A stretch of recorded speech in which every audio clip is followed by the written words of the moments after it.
In the 1960s and 70s, young people started fleeing the cities, searching for life at a different pace, with a different aesthetic. Some of them made it out to the suburbs, but for others, their dream was to farm, raise crops, and grow their own food. Those rural pioneers were among the first of what would become the Back to the Land movement. I want to tell you about some friends of mine who've been on that path for more than 30 years, Milt and Chris Ritter. They're about to open a new chapter in sustainability.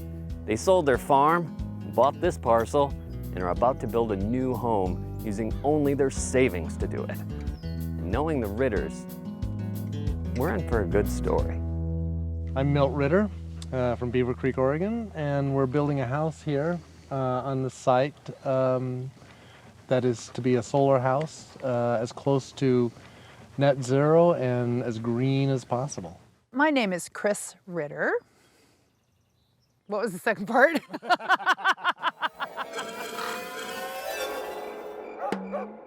We've been married. Yes. 35 years. Building a house is really fun, I have to say. I know Chris has had it. He's done it once. My promise to myself, Milt doesn't think I'm going to be able to do this, is that I am not moving into an unfinished house. I love building. I'm excited about this. I figure that I am really lucky that I get to do a project like this. It'll be a solar house, passive solar. And I'm so looking forward to Photovoltaics on it. having a stovetop and an oven Build it as sustainably as possible. that no one's ever used. We really, really want to try to get to net zero I can't wait. on a budget. We have a budget and we're going to stick to it. The budget thing is huge. But the budget is small.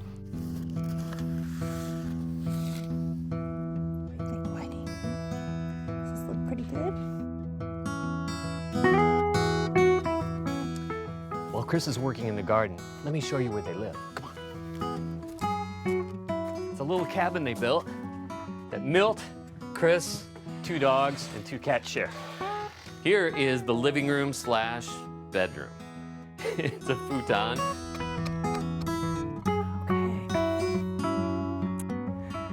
Got peas, lettuce, carrots, beets. Folds out, they sleep here at night, in the morning tuck it back in. Here's their closet, take a look at this. Cucumbers, zucchini, The kitchen is where all the food gets made. basil, beans, Microwave, Coleman camp stove, oven, broccoli, cauliflower. fridge, and the necessities of life. And rumor has it that Milt and Chris are going to put a video diary camera in here someplace and kind of record their thoughts during the whole process of building the house. Should be pretty interesting. Okay. All right, here we go. There, what do you think? Good. Okay, Working. so anyhow, here's the deal. I'm Milt, this is Chris, and this is the maiden voyage of the diary cam. How do we look? Good. Yeah. So anyhow, we're building a greenhouse on a budget. We've got a tight budget. Going to try to build a greenhouse and see what happens. So here we go. Yeah, it's exciting. I'm ready. Let's do it. Okay, here we go. See how that worked. Despite all this tangle, I think this is actually going to be a nice site. For the Ritters, sustainability has always been a priority. That way does really open up here. But now the decisions they have to make seem less clear. Yee. There we go. Green is a very, catchphrasey kind of word thing now that everybody likes to use. It's a marketing term. So it's hard to actually get a handle on what is really green and what is just green, So I mean, and some of it's really hard to tell, like bamboo flooring. It's like we went, oh wow, bamboo flooring. It's like it grows fast. There's lots of it around. You can, great, just totally sustainable. And then you go, wait a minute, it's shipped across the Pacific Ocean. It's like, how green is that? Believe it or not, it's actually greener to ship cargo from China to Oregon than to truck it in from the Midwest.